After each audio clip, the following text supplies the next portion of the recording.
Every day where the little engines work, the crisp air is suddenly filled with a familiar noise.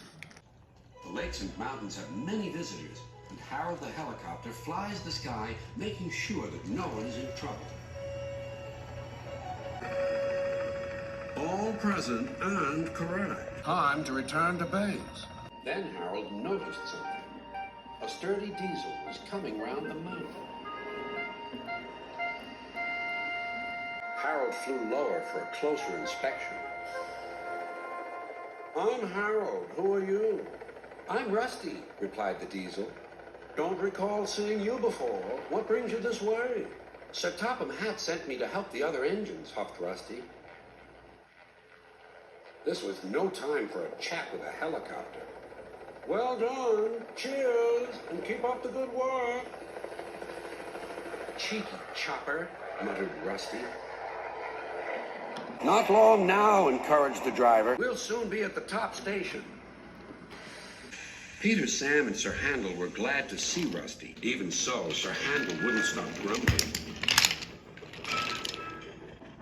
The cars didn't like Sir Handel and wanted to play tricks on him.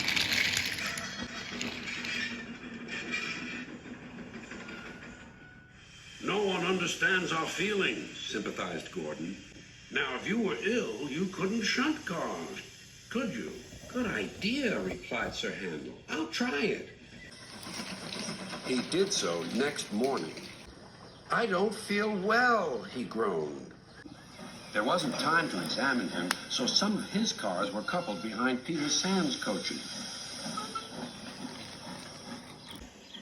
Rusty promised to follow with the rest. Peter Sam didn't mind the extra work. He left his coaches at the station and trundled cheerfully on. Soon they reached the quarry where the cars were needed. Empty cars at the bottom of the slope are hitched to a cable. Loaded ones at the top are hitched to another. By their weight, loaded cars run down the steep slope, pulling the empty ones up.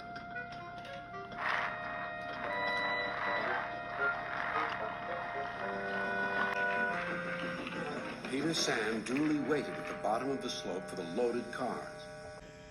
He never bumped cars unless they misbehaved, but the loaded cars couldn't see him properly. They thought he was Sir Handel. Their chance for trickery had come. Faster, faster, they yelled. No, no, wailed the empty cars. It's Peter Sam. But it was no use.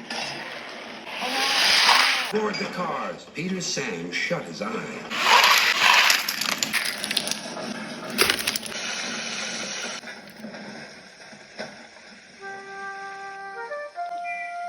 Beep, beep, wailed Peter Sam.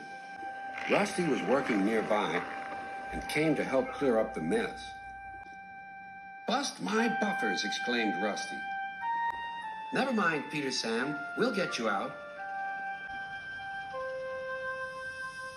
Peter Sam felt battered. His funnel was cracked and his boiler dented. Thank you, Rusty, he sighed and limped slowly home. I'm sorry about your accident, said Sir Handel. I always stand well back. Cars don't like me. Why didn't you warn me? I didn't think. You never do. You can start thinking now while you're doing Peter Sam's work as well as your own. That'll teach you to pretend you are ill. Sir Handel did start thinking about Gordon. When the wreckage was cleared away, Rusty set off along the line.